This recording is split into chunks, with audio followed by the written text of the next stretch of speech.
Hi, and thanks for watching this message video. And don't forget to go through the life lesson that goes with it. And for those who can't make a Sunday, don't forget that there is a podcast of that sermon that goes along with this message video, kind of a part one, part two thing.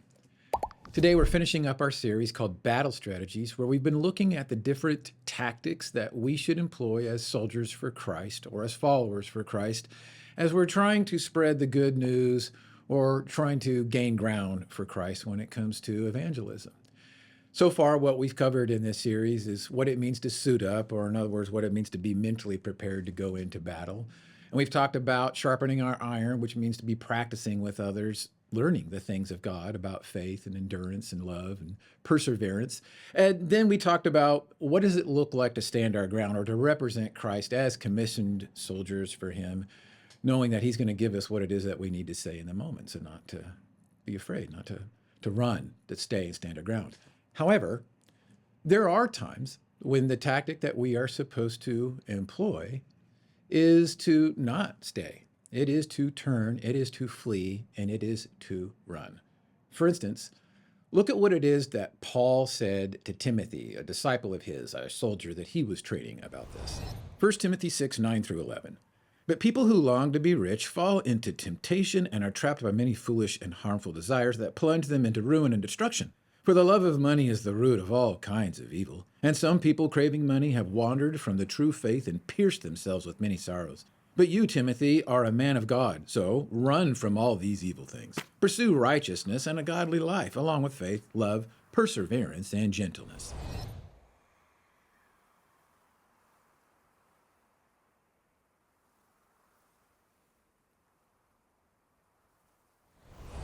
Satan loves to get us to start dreaming and thinking about all kinds of things that require money.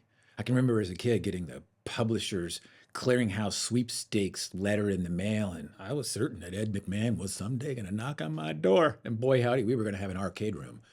And I thought about that for years, about all the fun that I would have. And it's those kinds of things. It starts young, and it happens with adults, not just kids. It gets us thinking about the things that money could give us. And so when that happens, rather than being good soldiers, we start thinking about what we should do, and we start thinking about what we want to do.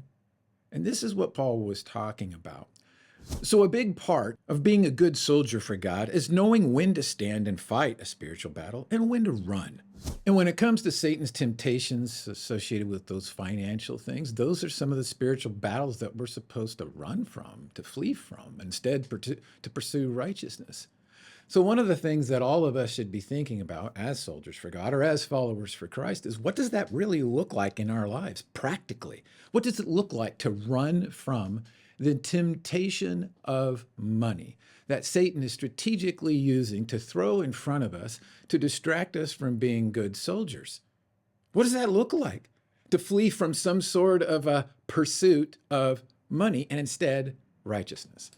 Now, that's not the only thing that Paul instructed Timothy or others to run away from when it came to the temptations of the spiritual battles that we run into with Satan. For instance, look what he said to Timothy in another letter that he wrote to him. 2 Timothy 2:22.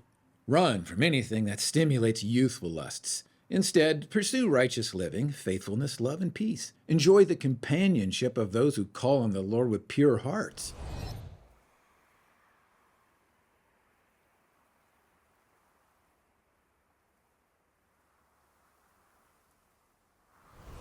Now, there are a couple of things we can learn from this passage. First of all, Paul clearly implies that those who are youths are a little bit more prone toward lust and those types of thoughts, and the science actually backs that up, which also means he was implying that those who are older or more adult should be able to act more soldierly or be a bit more seasoned when it comes to dealing with these temptations. So in other words, if you're around someone who claims to be a follower of Christ, yet likes to use double entendres or always seems drawn to sexual humor, they're either a terrible soldier or they're mentally stuck in their teens.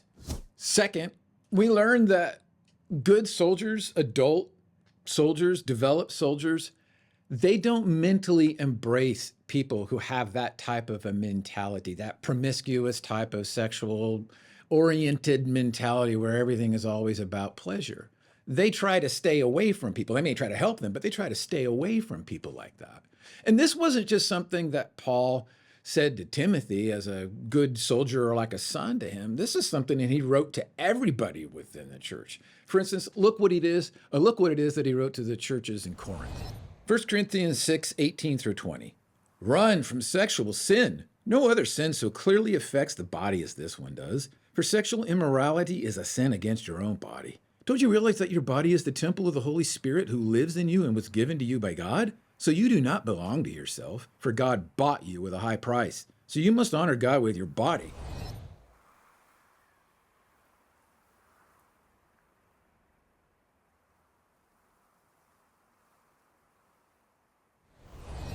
Honoring God with our time by spending time in His Word or going to church or being a part of a small group.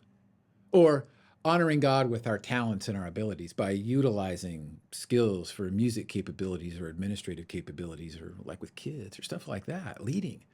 Those are all things that honor God with our body. Or honoring God with those things that we earn like money, our treasures, or the things that we've purchased that have great value, but we recognize, man, if we gave that to somebody else, that would help further the kingdom and we really don't need it, but God gave us the power to be able to do this. So when we honor God with our time, our talent, and our treasure, these are all actions that honor God with our body. But unfortunately, if you and I are also engaged with our body, as Paul was saying, in sexual sin, that doesn't work for Jesus. That's not what he wants. He purchased us with a high price. We are recruited and we are now a part of his army, his team, his soldiers. And that's not conduct that he wants from his soldiers. And so he has asked every single one of us to remove that from our lives in spite of the fact that there's going to be temptations that are going to come all the time. We're to defend. And part of the way that we're to defend is to know that when they come, we don't stand there and try to engage in it and fight. No, we flee, we run. And that's the strategy that Timothy was given. That's the strategy that the churches were given. That's the strategy that you and I are supposed to employ. Now, a big part of the problem with temptations is this. As Jesus said, we are prone to giving into temptations for some very specific reasons. However, none of us should ever be engaged or involved in the temptations. Or in other words, we shouldn't be tempting anybody. We should be very careful about that. In fact, look at what it is that Jesus said about this. Matthew 18:7. What sorrow awaits the world because it tempts people to sin. Temptations are inevitable, but what sorrow awaits the person who does the tempting?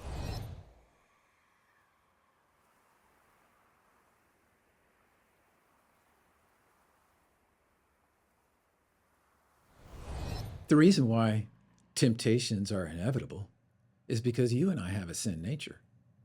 This is a problem. So regardless of whether or not you're a youth, which means you're probably prone to some lust, or in your golden years, you're going to be a person who is going to struggle with sin. You're going to have a nature that is going to constantly lead you toward maybe a temptation from Satan to financially get you thinking about the things of this world and what money can provide, or it might get you be thinking about pleasure and sexual gratification and the desires that could be met within this world. Both of these things are tactics that Satan uses to trip up God's soldiers. And when those types of things are used, the strategy that God says that you and I to employ is to flee. It's to run. This tactic is so important that it's what I'm going to be talking about on Sunday, and I hope that you can join us.